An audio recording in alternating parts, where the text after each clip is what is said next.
Welcome to this edition of the High Strangeness Factor on the Paranormal UK Radio Network. I'm your host, Steve Ward. On each episode of the High Strangeness Factor, while we explore all aspects of the paranormal and the unexplained, we put a special emphasis on the parallels and underlying patterns that seem to exist beneath the surface of all of these mysteries. And tonight we have a special guest who has a special book coming out very shortly. Brent Raynes has been immersed in the UFO controversy since January 1967, beginning at the age of 14. He is the editor of the monthly Alternate Perceptions online magazine, apmagazine.info, which he began as a small newsletter called Para-Ufology Forum back in 1985. He is the author of Visitors from Hidden Realms, 2004, and On the Edge of Reality, 2009, and soon will have a third book published, John Keel, The Man, the Myths, and the Ongoing Mysteries. Raynes has lectured from coast to coast and has appeared on Coast to Coast AM radio, Art Bell's Midnight in the Desert, several times as a guest of the late Brad Steiger on The Jeff Wren Show, Gene Steinberg's The Paracast, Tim Beckley and Tim Swartz Exploring the Bizarre, and many other radio programs, including Spaced Out Radio, as well as hosting his own audio programs for Alternate Perceptions.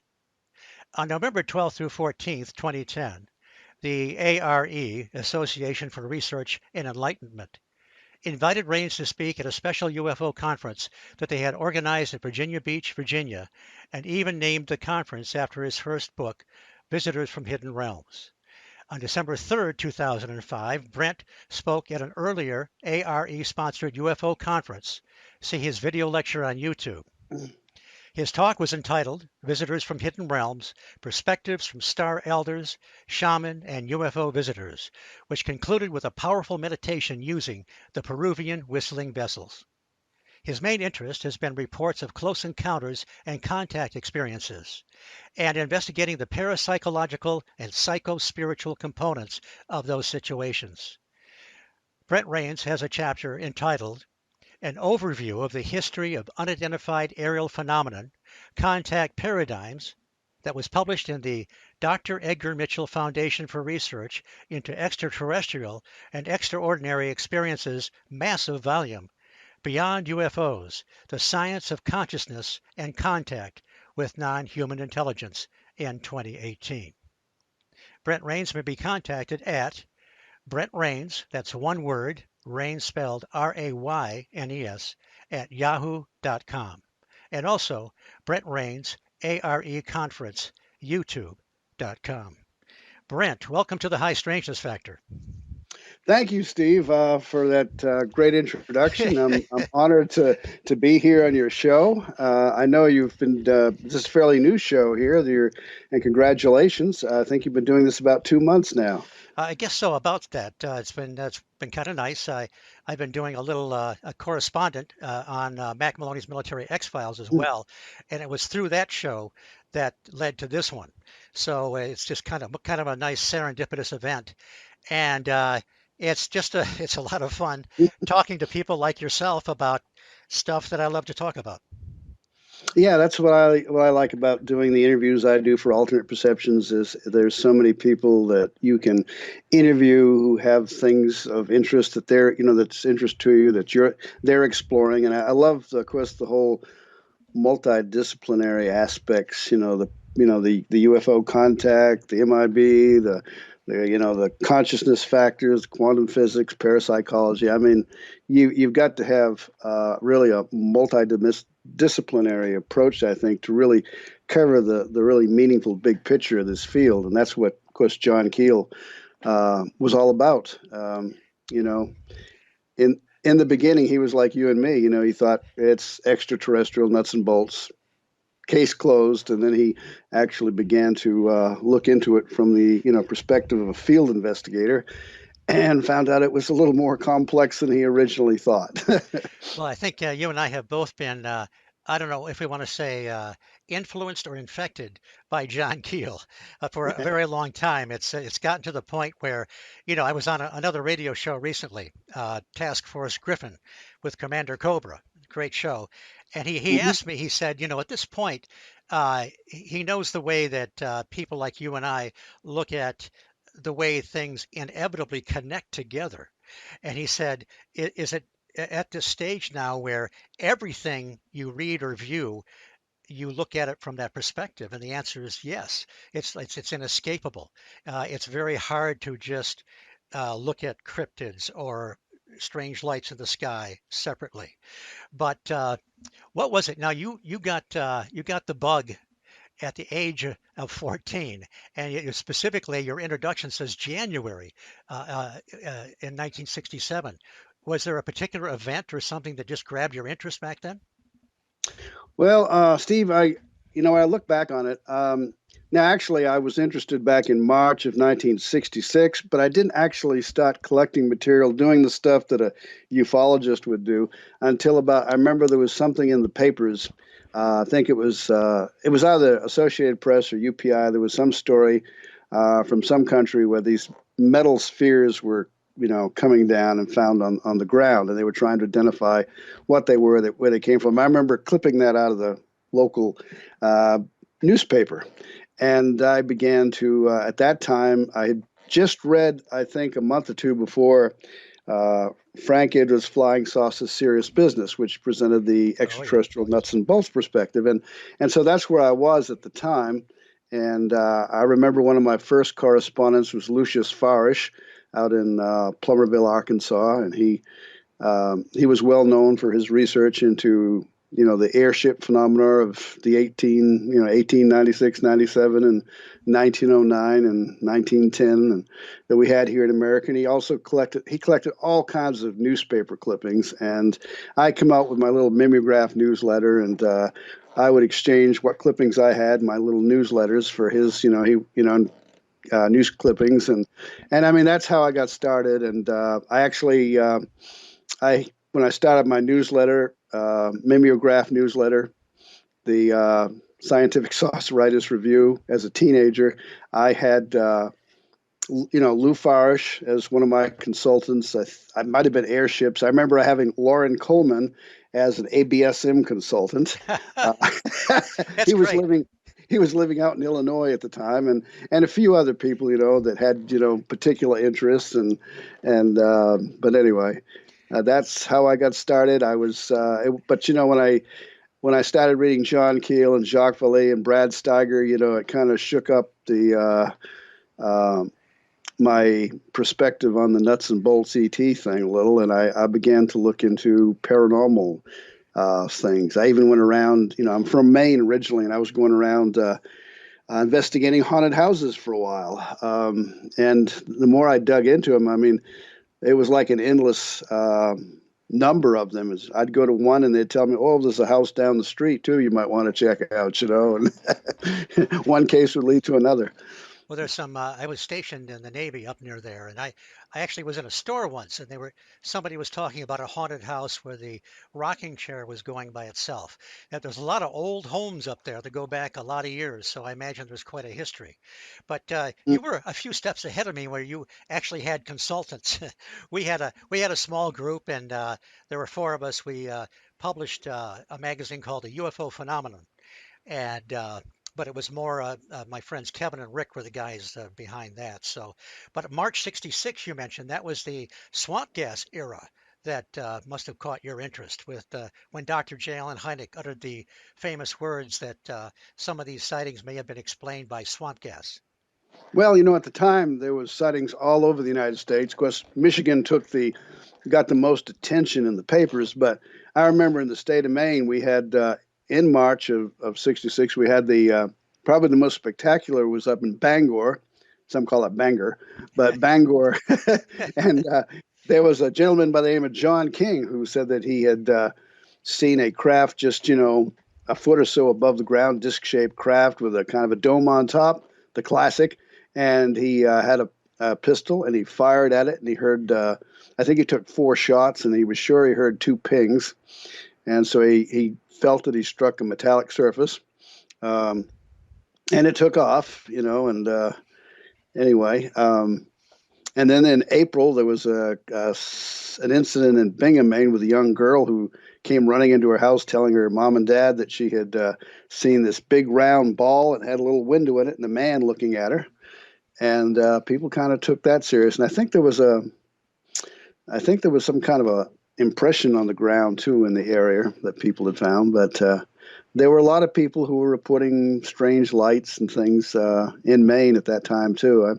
I'm sure if you went around the country looking at newspaper files, you'd find just every state had some kind of sightings at that time going on. Right. It was there was a lot going on, and also there were a lot of very credible people, police officers and so forth, that were reporting these things. And even back then, while the press was a little bit tongue in cheek occasionally, they actually would report this fairly objectively sometimes. Um, now, Hmm. my first, well, I had read been reading John Keel for a while, and his an article would show up now and then, uh, and I followed him along with a lot of other people. The book where I really sort of where you talked about your comfort in the ETH realm, sort of we both had very comfortable paradigms. We were very happy Hmm. with that setup. And then I read first I read I think it was called Strange Creatures from Time and Space back then, which has been retitled. The book. Let's see. I can't remember the title right now, but it's been retitled. But that's where he first introduced the idea of windows, which he was trying to come to grips with the idea that these things, UFOs, cryptids, or whatever, seem to pop in and pop out. People will see these things, credible people will report them. They might even leave footprints or burn marks or whatever, but then they're kind of gone after a while. But the book that just I came kicking and screaming at first, was UFO's Operation Trojan Horse. So how did you discover John Keel? And you did something I never did. You began to correspond with John Keel. Well, what happened is he was writing a lot of articles for Sager and a lot of men's magazines. And I was a teenager. I'd had to kind of hide him from my parents because Yes. they had a lot of pictures of him that they would not have And approved and I, of. and I should say they were not very bad by today's standards. They were, I guess, they had a few scantily clad females in there, but nothing anywhere to the level of what you can find today. Just thought I'd point that out. Now Right. of course, I don't know that personally. Somebody told me about that, but go ahead, Brent. Absolutely. Yes. Well, of course, that's where I first, when these magazine articles, began reading about Keel's ideas, and and I started corresponding with him in October of '69. And I had my newsletter, so I was sending Keel copies of my newsletter too. And he would, when his anomaly came out, he would send me this newsletter he had called Anomaly, which was kind of like for insiders in the UFO field, people who were interested in what his research was. And sometimes he'd have clippings, other times he'd have different articles that he wrote or someone else wrote that he thought was noteworthy.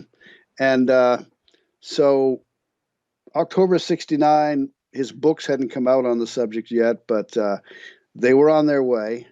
And as I remember, Strange Creatures from Time and Space was actually supposed to be part of Operation Trojan Horse, but Yes. they whoever he sent it to did not want the book to be that big, so he just sort of split it in half. And the I think the book you're talking about that was Strange Creatures of Time and Space, redone later under a different title, was Complete Guide to Mysterious Yes, Beings. that's it, and it's in trade paper size too. So if people want to look for it. And by the way, I recently interviewed for the book Sandra Martin, who was probably his last literary agent, and she actually got the book published for him. And he said it was the best cover that he had had on one of his books. He was very proud of it, and they, I think, paid him pretty well too for it. And Was that the more recent version or the original version? The cover. the more recent, yeah, Okay. the complete guide, yeah. And anyway, I corresponded with Keel, for I guess about 2 years, pretty regular there until I went into the Navy in '72. Uh, But and then a few years later, I got out and I wrote back to him, and I was in Tennessee, and he says, "What the hell are you doing in Tennessee?" He said, I thought you were still in the Navy or the Marines. What was it?" Yeah. So at least he remembered me. Uh, but he was quite an interesting character, and I got later on. I talked with him on the telephone. Um, I wanted to interview him, but he was always cagey about it. He'd say, "They're such a drag. Let's just talk." So, and I ended up one time talking with him for about an hour, and I covered everything I wanted to interview with him about. And then years later, I thought, if I had recorded that, I could produce that now. But he'd always say, just go ahead and use one of my other interviews out of some other magazine. And I thought, nah, I don't want to do that. That's But he'd joke about he was Valley's ghostwriter. Yes, and that's Uh, of course we're talking about Jacques Vallée, who his first couple of books were very nuts and bolts, Challenge to Science and Anatomy of a Phenomena, and but then he wrote Passport to Magonia, where he made the connections between elements of folklore and some modern day UFO experiences, and then he became, I guess you could say, very Keel-esque in some of his viewpoints. yeah, yeah, and his book was published in the year before Keel's Trojan Horse and Strange Creatures, and but the both of them, their ideas quite similar, and um, in the beginning, Keel felt that Valley and Hynek were really resistant to his ideas, and Hynek he said had kind of complained about Keel. And I was, when I went into the Navy, I was out there at Great Lakes Naval Training Academy, and I would when I was off from that on Liberty, I would go down to this was in '72, and I called him up and wanted to meet with Dr. Hynek, and he kind of put me off at first, and finally he said, "Well, my book, The UFO Experience, had just come out. If you read it, get it, read it, kind of digest the contents, maybe we can get together and talk sometime." So I got the book, and when I went to talk with him, I brought the book with me, got me an autograph, which I still have the book here on the shelf. Oh, that's cool. And we got to talking, and at the time I was kind of iffy about Keel, and he kind of surprised me. He says, "Well, I find his writings very, very interesting," and I thought, "Oh, well," you know. and, and he also talked with me about the Yakima Indian Reservation in Washington State. He was quite interested in these ongoing sightings of UFOs, and of course they also had Bigfoot, and the Native Americans were involved in all of that, and so and then I had heard when he was involved in the Hudson Valley UFO wave in the 1980s that he had commented about, I wonder if there's any ancient sites where these things are appearing around, because Keel talked about windows and stuff, and Yeah. I was told that they had, and that he responded that well, I guess maybe Keel was onto something there. Was he talking about the stone chambers? Do you know? Yes, Yeah. yeah, Okay. yeah, the stone chambers, and they were supposed to have been, like shadow figures and orbs and things around those.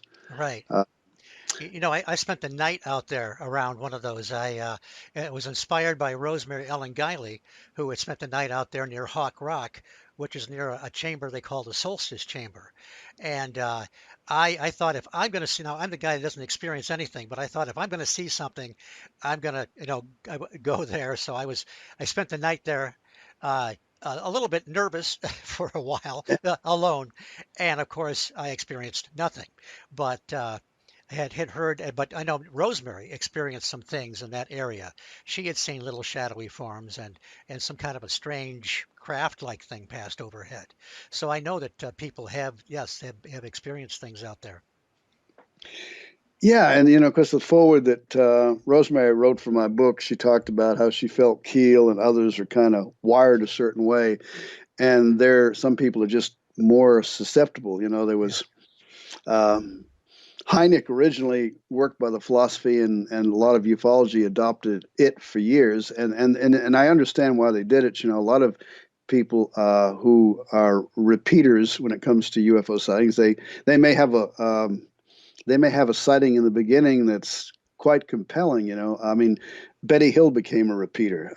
Yep. I'm sure that her and Barney had, you know, from all we know, their initial sighting there, and the White Mountains in New Hampshire in 1961 was a very enigmatic phenomena. But later on, and I've been out in the field with her. I mean, she pointed up to a I mean, I was with her, and we stopped at this tower, and there was a light, a beacon on the top of the tower. And I got out of the vehicle. She stayed in the vehicle, I think, and I just took a look. And she was telling me that it was something new. She hadn't seen it, I don't think, before this. And then we left. And what we did, I was with her for in the Kingston, New Hampshire area, and we rode around down to Massachusetts and places and did some interviews with different people. But we also sky watched at night sometimes in this landing area, she called it. And anyway, I wrote down on notes, and she did the same, what all that we saw and experienced. And then when we got together, and we swapped. Here's my notes, and she gave me hers. And I noticed that she wrote that I had stepped out of the vehicle to watch a fireball, and I thought that was just a light on the tower. A little artistic embellishment. Yes. So anyway, I know that these things happen, and but there are these experiences, the contact experiences that have this full spectrum of the bedroom invaders, the aliens coming in through the walls, or different things, and the paranormal elements, the physical elements. It's all very, very terrifying for some of them. Sometimes it's almost like a religious experience. It's a kind of a, you know, And the lines between what we think of as separate subjects begin to blur the more we get into it. UFOs, poltergeist phenomena, cryptids, and so forth. yeah, yeah. It seems like it's difficult. A lot of people questioning what is observed, trying to figure it out, and as opposed to the question of how it's observed. And John Keel expressed decades ago that ufology should be kind of like a branch of parapsychology, and I think we see more and more work in the multidisciplinary area by some. We still have the factions that don't want to touch it. We have people in parapsychology that don't want to touch UFO material. Fortunately, years ago, we did have people like D. Scott Rogo, who was a parapsychologist Oh yeah, who he was became, superb. Yeah.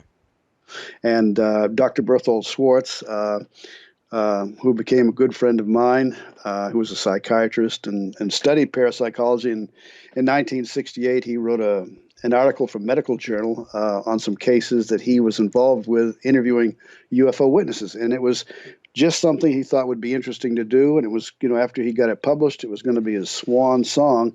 And John Keel found out about this and contacted him and encouraged him to stay in the field. And so he did, and he went around interviewing, investigating people on this. Found that there was always, again and again, the psychic elements to these cases, with very credible people, and he even, I think, 1983, 84, he wrote a 2-volume book called UFO Dynamics, over 500 pages. Keel said it was one of the most important books out there. And yet he said, the UFO buffery has just completely ignored it like they do most important things. Yes. Yeah, it's excellent. It's since you can sometimes find it in the single volume, but it also became one volume, and somebody republished it not too long ago. I don't know if it's still available or not, but it is a superb book. Another thing I wanted to mention, you mentioned Rosemary. She wrote a superb introduction to your book.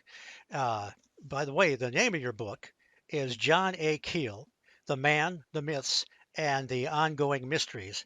And she called Keel a man ahead of his time. Hmm. And I know this because you were kind enough. I spoke about John Keel at last year's Mothman Festival, and you made available to me the PDF of the some of the material you had written up to that point, which really helped with my presentation. And I learned all kinds of stuff about John Keel that I did not know about. So I appreciate that very much. Well, no problem. I've been learning a lot of things I didn't know about Keel in the process, and Rosemary, had helped me too to find, besides herself, who had actually known Keel face to face, Yes, and other people. And she put me in touch with Patrick Hugh, who actually republished Keel's Jadoo with some chapters that had never seen the light of day previously.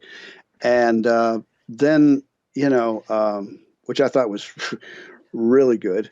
And yes, uh, he put me in touch with Sandra Martin, who was actually a literary agent in New York City who loved to write self help books.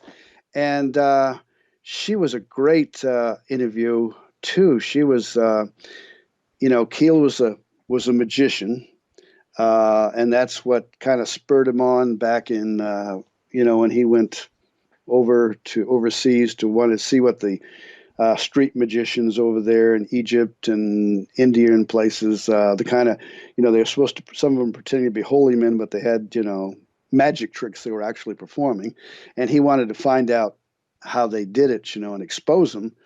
And, and in the process, though, he came away puzzled by some of the things that he experienced. There was a holy man that he was looking for over there who ended up finding him.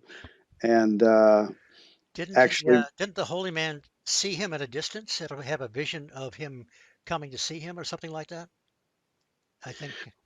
well, I'm really not sure. I Okay. just know that Keel was, walking one day, and suddenly this guy uh, says his name, and he turns around and he introduces himself, and he's this elusive guy that he'd been looking for quite some time. And instead of him finding the guy finds him, and in the process, Keel wants to know how you do the mind reading thing, and he says, well, it would take a long time to really go into it, but let's try something. And you know, he tells Keel, "Oh, try something hotter than a pair of boots."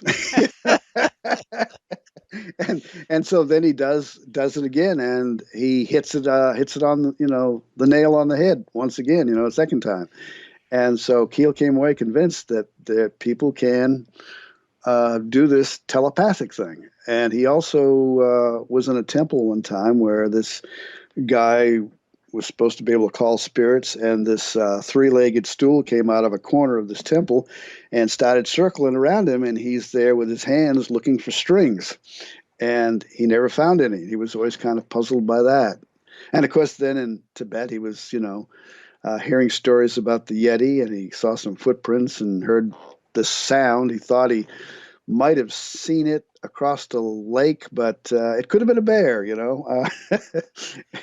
We've already talked about that one. Yes. Well, there's a good interview in one of the collections. I think it's called "The Great Phonograph in the Sky," which was one of Keel's catchphrases. But there are several anthologies out of his articles and so forth.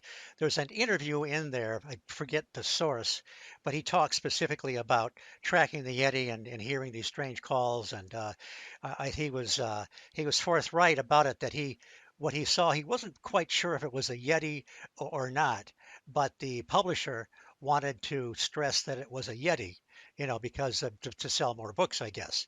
And it could have been. We don't really know. But yeah, Jadoo it's a fascinating book, and of course he had a very colorful military career before that. I know that when he was a young child, he saw his first UFO, I think.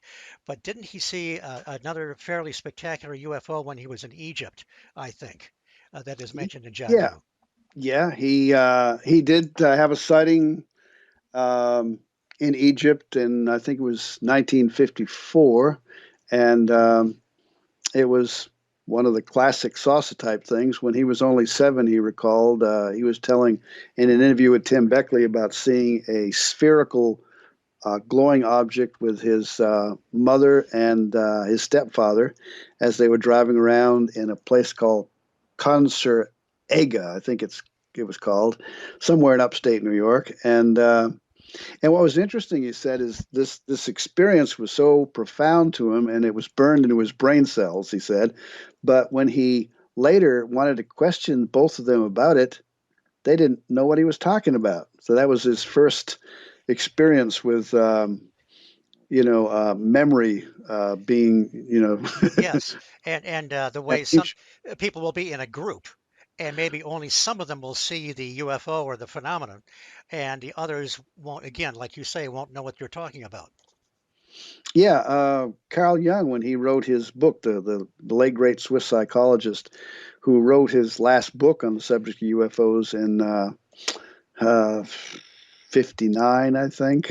Anyway, he was telling in this book that what he calls psychoid, that's not quite, it's kind of like this maybe part mind, part matter, part psychic involvement there, but that he thought it might relate to the UFOs because he was with a group of people, 5 people all total, and they would the other people would see this saw this like this moon shaped object over the medium's abdomen, and they couldn't understand why Young couldn't see it because he was standing right there, and these other 4 people could clearly see this. And I had a MUFON state director here in Tennessee recently telling me that she was aware of the high strangeness factor like this because she had investigated a case a few years ago where there were 4 people who were just amazed when this craft came down over a body of water, and they were trying to point it out to these other people, and these other people could not see it. And so Well, it's yeah. For some reason, it's if this was clearly an objective nuts and bolts phenomena, uh, we wouldn't be dealing with this kind of disparity with people seeing these things. right, and I always like to point out in Strange Creatures from Time and Space, Keel had pointed out back then that are ghosts really UFOs and UFO entities, or are UFOs really ghosts? And he ended it with saying, take your choice or take your pick. Uh, People have seen these things, what looks like a solid craft, just go through trees, go into a hillside. Sometimes at close range, a woman that was an American. She was a master's in experimental psychology and anthropology, and she lived in a village that was north of Rio de Janeiro, an isolated village up in the hills there. And she was driving along this creek, came around a corner on this hillside. This big cylindrical, metallic-looking craft with what looked like windows was sliding into a solid hillside, and her mind just couldn't wrap itself around Right. how can this be, and she shared that with me and told me she knew of other cases in Brazil of similar incidents. She'd even seen a 4-legged creature in her home that was actually very real to her, but at the same time, it wasn't fully solid. It was kind of transparent. She could see through part of it. It walked up the steps by her. It had a mean set of teeth, and they got to the top steps and just disappeared. And she said, just by chance, she had met about 3 or 4 other people who had seen the very same thing. And she had even known there was kind of a chupacabra outbreak in a village that she had spoken with a family that had seen a UFO, and they were telling that at certain times, this man and I believe his daughter, said that they had seen this like black dog with glowing red eyes. Wow. I mean, this is the stuff that is very Keelian. Yes, and very much like the black shuck of British folklore as well. Hmm. It just all seems to connect. And I know that Keel, but while Keel's thinking wasn't static, there was a time period where he thought that perhaps the only objectively real aspect of the UFO phenomena were those strange, those damnable meandering lights, he used to call them, and that the people, they might be saying a UFO, a giant UFO, or a cryptid, but he thought that the what he would call the facade wasn't that important, that there was a cosmic mechanism behind the phenomenon. Hmm. And And oh, go ahead. well, I was just going to say, I mean, there's so many things like that. He studied the Marian apparitions, and he felt that, like Fatima and all these other ones that have gone into the Catholic history books, and he pointed out all these similarities to the UFO contact encounters, or close encounters where beings were seen, a lot of the same symptoms and effects, and that's in. He went into quite a few instances of that in Operation Trojan Horse, and it's it yeah, it's and I know that when I actually after Keel passed away, I was involved with a group of paranormal researchers, two of whom were actually uh, contact experiencers, and I was shown, how to operate the ghost box, and I was really skeptical. I mean, I didn't, my wife and daughter attended a session that I was there, but I chose to go to another room and just look after my grandson, and they were telling me these weird interactive things that happened. So I thought, well, I'll go back and follow up on this, but I noticed that there were some things that seemed to be coming out, and out of this box on different investigations, went to haunted sites and so on. And then we're all together one day and up in Thompson Station, south of Nashville. And that friend of mine, these two contactees are there, and or abductees, as they call themselves. And I said, if you don't mind, we're going to do this session in your home here. It was Sandy Nichols' home. And I says, let's try to reach out to John Keel if you don't mind, because it was exactly a year ago today he passed away, and that night what happened convinced me that we were dealing. Yeah, I mean the only explanation I could think of is somebody out there with a radio transmitter, and I mean we were there. Um, Talking and doing two sessions, one about I think about like 7 o'clock or 8 o'clock in the evening, another one around midnight. I had a hard time imagining someone out in the bush somewhere just waiting for us to catch an opportunity to say something about John Keel, but I mean we got it on I think three recorders. Um, and I've reposted some of these audios in my reality check and alternate perceptions in the February and March issue of 2017. Okay. And but we got John Keel. Brett asked him, you know, can you ask his spirit guide to say, can you get John Keel to say his name? Within 8 seconds, a male voice said John Keel. And the thing is, you know, I've never heard John Keel, I don't think, on just a regular AM radio program, but I've heard it a number of times. One time here at the house, uh, got John Keel, Brent, and then Bert here. And Bert was a friend of mine who had passed also, Dr. Berthold Schwartz, the psychiatrist. Oh, right. So, I mean, these things were so interactive. And usually it was just very brief things. But one time, uh, at the end of a session, we'd say, please, clear. In other words, it was our code for, end the session. And we'd hear, when a voice would say clear, we'd shut off the recorder or the radio. I mean, the radio, yeah. Right. And one time, clearly, I mean, you could hear it on the audio. This cannot clear. This is energy.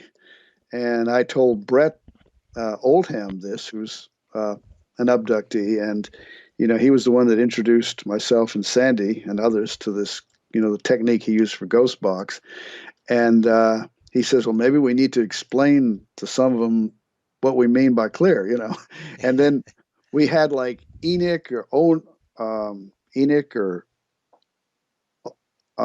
Enoch. I mean, it was Enoch. Well, let's see. Or Enoch, and we weren't Right. sure which we were hearing, but we heard it a number of times.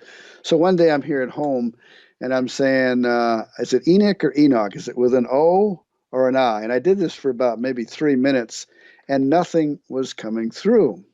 And all of a sudden, here at my house, a male voice said, Enoch with an O.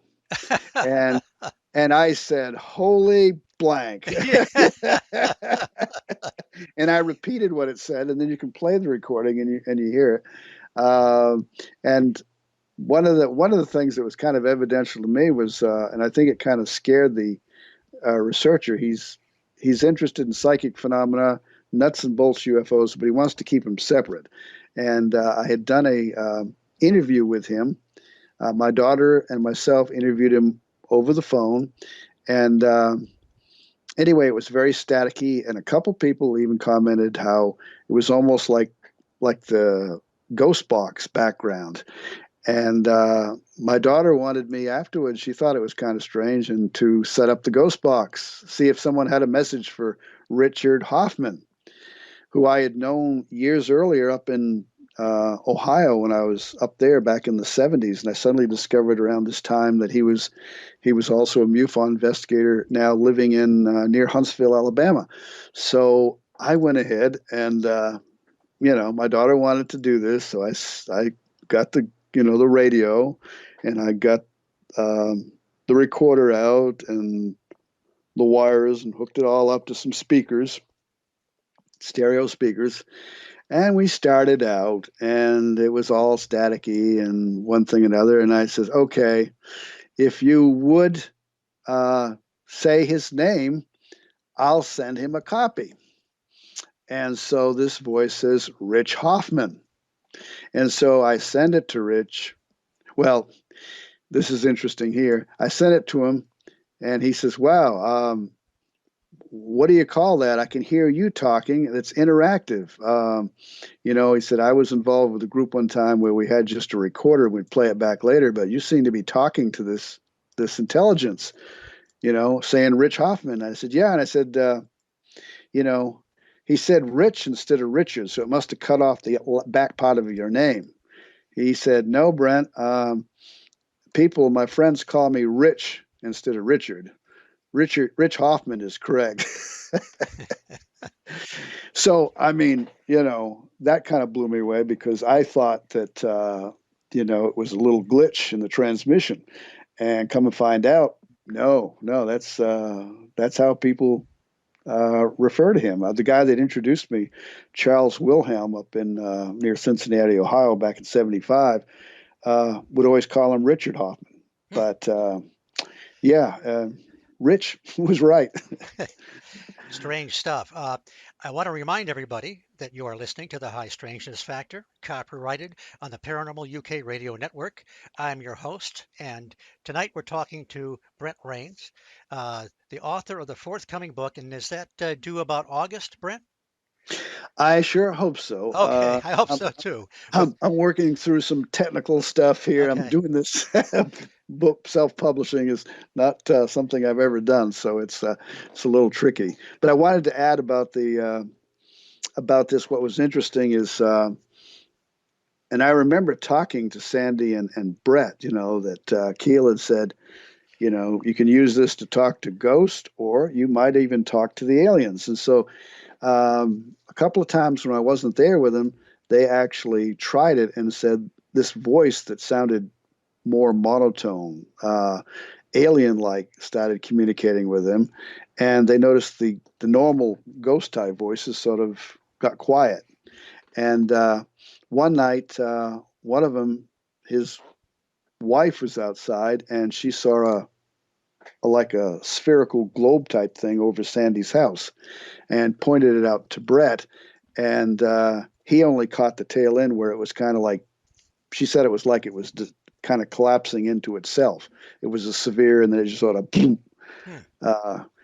And so it was pretty unusual. But it's Keel always said that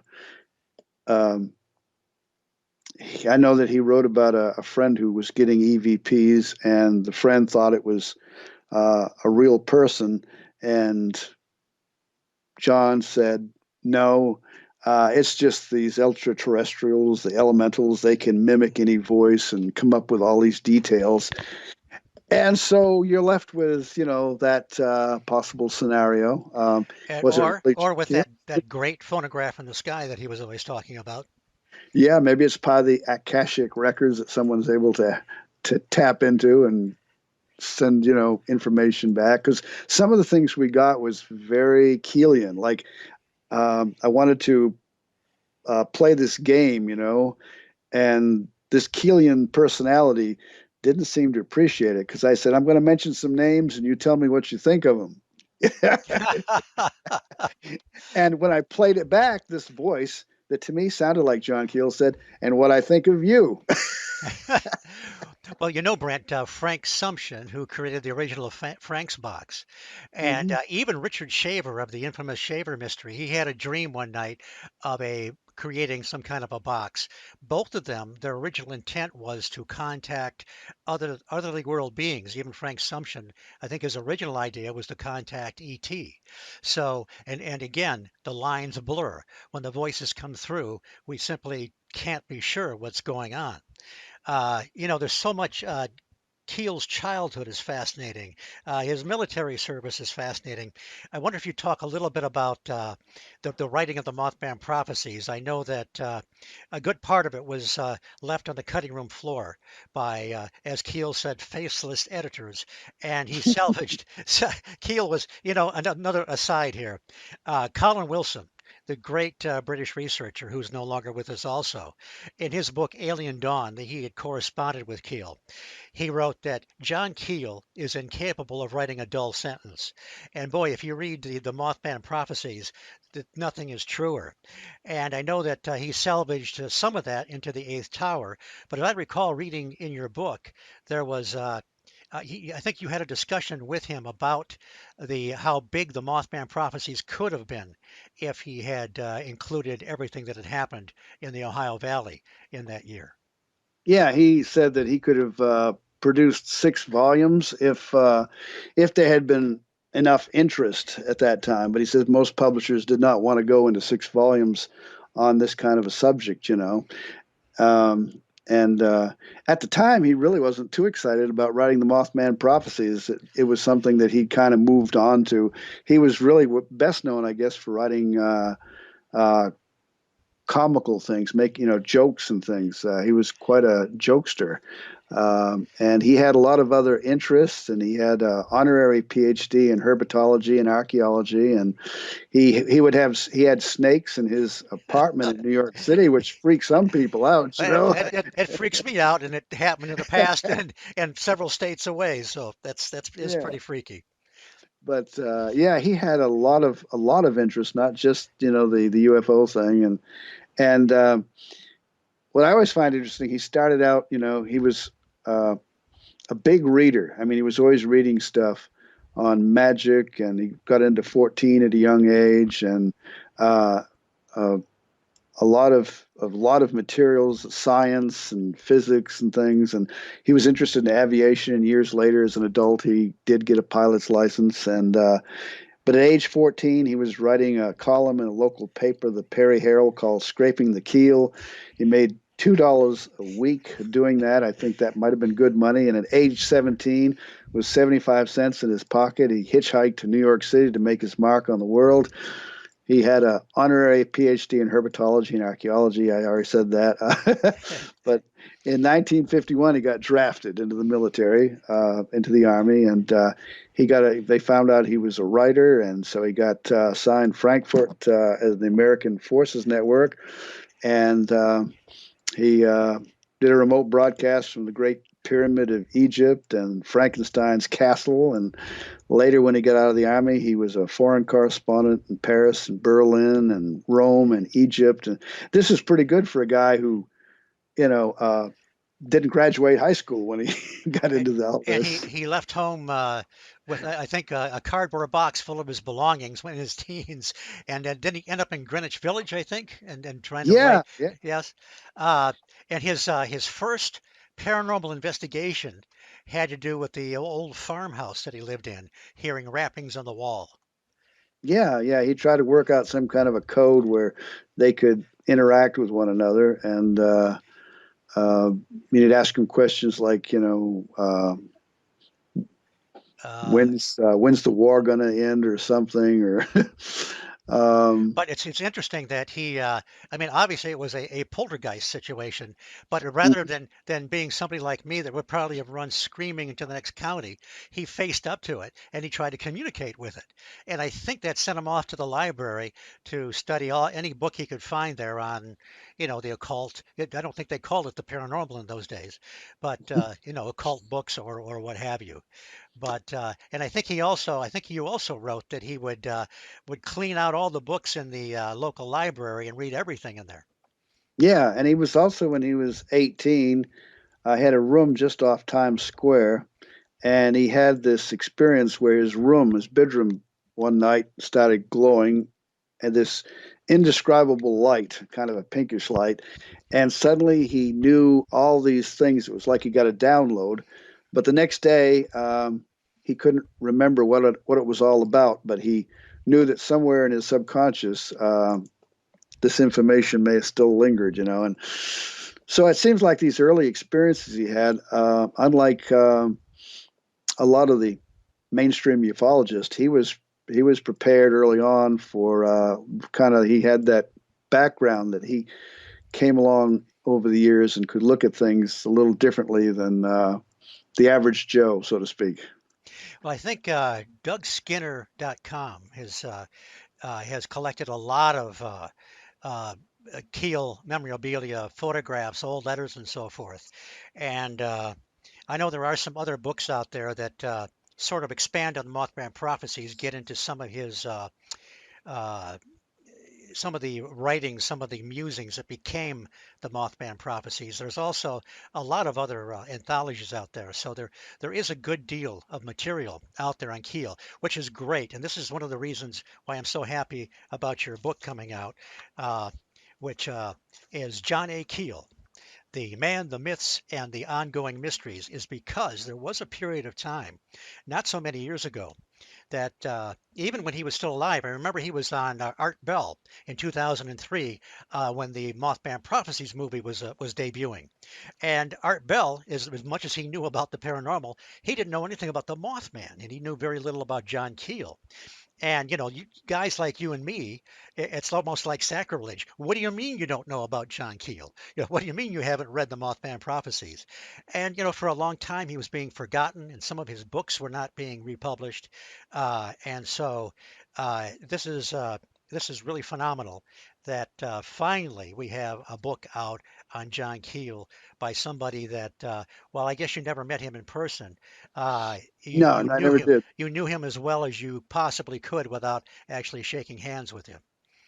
Right. I wish, I mean, I never dreamed that I would actually attempt to write a book like this. So I always, now I kick myself because, although I've read a lot of what he, wrote, and I had this correspondence and telephone conversations, and it was really fantastic. But I was just using it to, see what I could find out from him that might help me in my own research. I even called him up one time to ask him about the space grass phenomena. Those little aluminum strips that would end up at UFO sites, Oh yeah. which I've gathered a few of those myself. Still have them from Pennsylvania and Indiana and Arkansas. And he would say that he took them to the Air Force, and they would say they were different lengths. They were a little different, but that's what he had, and they always just said, well, it's just regular Air Force aluminum chap, but he said it was a little different. And unfortunately, by the time I called him up on the phone years later, he said, "Oh, it was years ago. I can't really remember that much about it anymore. I had a thing from the Air Force that showed where they used to have all these drops, but I live in this tiny apartment in New York, and I threw it away a long time ago. And I Uh, thought, damn, I wished I'd been on his list of when you have something to throw away, just send it to this address. well, fortunately, two gentlemen you and I both know, John and Tim Frick, uh, uh, they uh, they were instrumental in salvaging a lot of his stuff after he passed from his apartment. And Doug Skinner, as I understand, got a hold of a lot of it, and he's been making it available over the period of several years online. So anyway, the whole thing's turned around.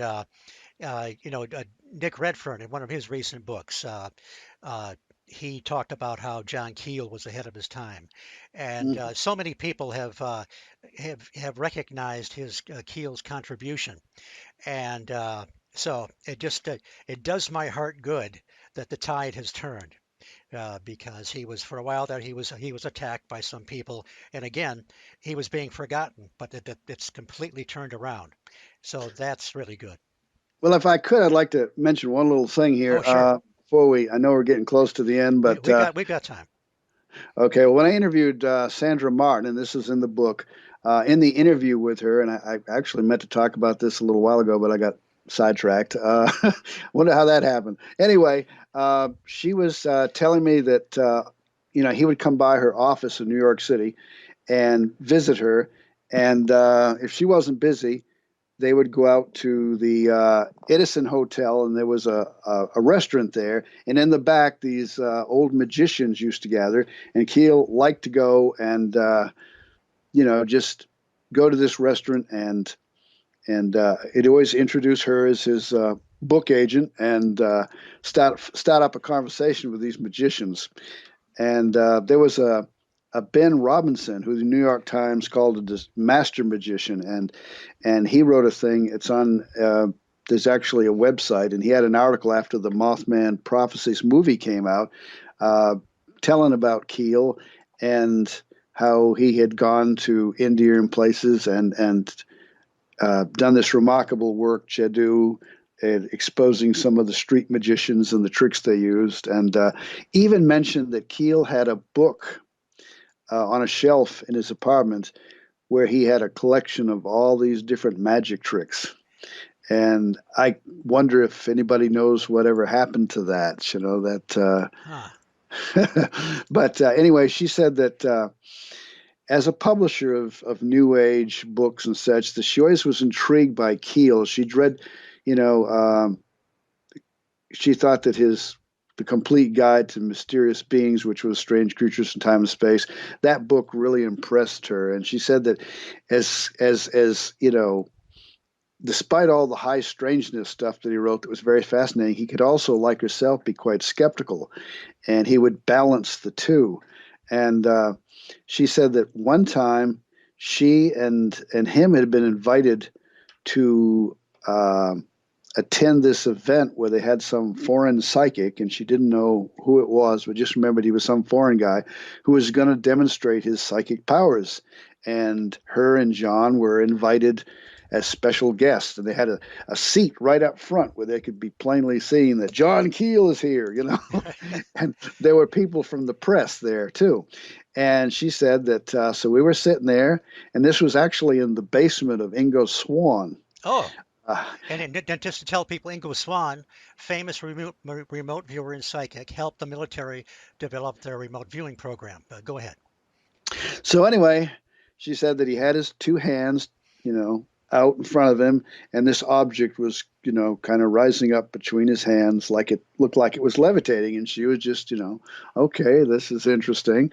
All of a sudden, John taps her on the shoulder and says, "We got to get out of here." And she says, "What? We got to get out of here now." So, she follows Keel up these stairs out onto the sidewalk, and she says, "Okay, John, what's up?" He said, "Sandra, I can take you down to whatever street it was, a few blocks away. I can take you to a magic shop, and I can teach you that trick in just a few minutes' time. That's nothing but fraud."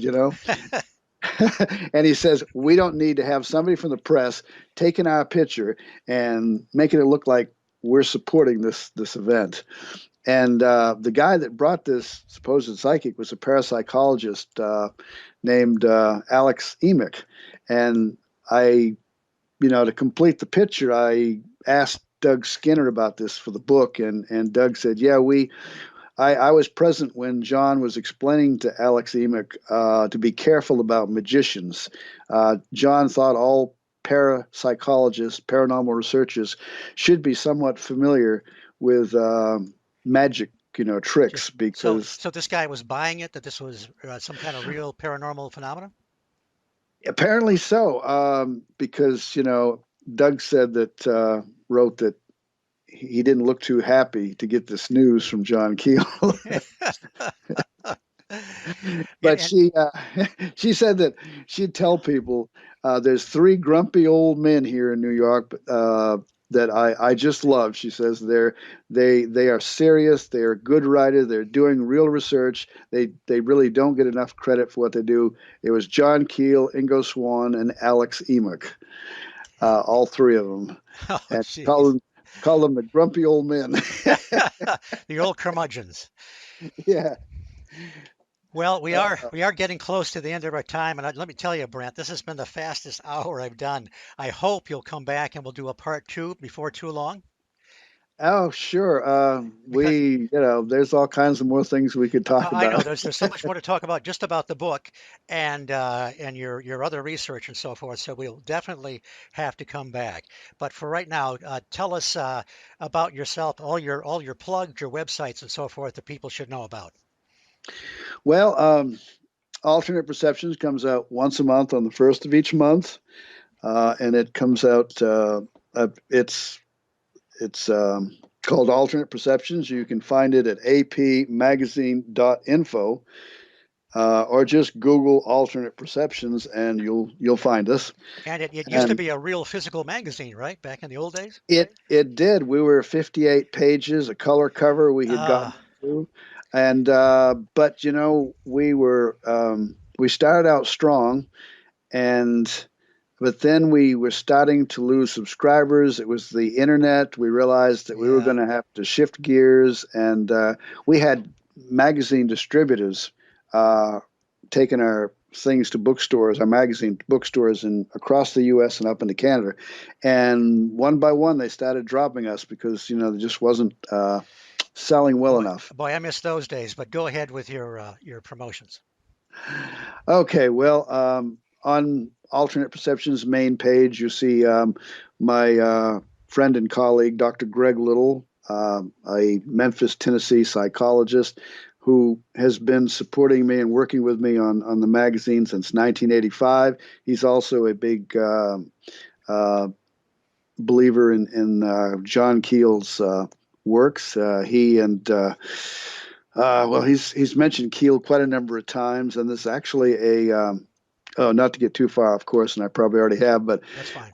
there was a reprint of a few years ago of John Keel's Operation Trojan Horse, and John Keel actually mentions Greg Little in a section of the book, um, saying that he was one of the scientists today who's actually looking at his ideas on the electromagnetic spectrum and the Ah, phenomenon. And in 2012, Greg helped Andrew Collins with a book he wanted to get published, and Greg wrote like a 10-page introduction to this book, and it was called Light Quest, and it revolved around Keel's idea about the electromagnetic spectrum and how a lot of these beings and lights are kind of like a plasma energy form. Uh, Kind of like the jinn, the concept of the jinn or whatever. And Keel is mentioned throughout the book. well, I remember Greg Little's archetype experience from some decades past. Yeah, that was one of his first books, and then it was People of the Web Yep. with a lot of Native American things, and then Grand Illusions and People of the Web, Grand Illusions. We met in '85, but I wrote the forward and afterward to both of those books. And so I'm a John Keel fan and a Greg Little fan. Well, so am I. And what about your other books? Can we still get them? Yes, the uh, you know my book Visitors from Hidden Realms. Even though it's 2004, it's still available. You can get it off of Amazon or when I do my talks in West Virginia and at the Mothman Festival in September, and then the Alien Expo here in Knoxville, Tennessee, and in August. I'll have copies of that very first book. I don't carry around copies of my second one. That was published actually by Tim Beckley, and it was on the edge of reality, and it was a lot of interviews with people I've had in my alternate perceptions over the years, and a lot of interesting subject matter there. I felt that we pulled together that was previously published actually in Alternate Perceptions. So we can But find you on Amazon, we can find you on YouTube, and the Mothman Festival will be the third weekend in September. So, and you're going to be speaking there about your John Keel book as well.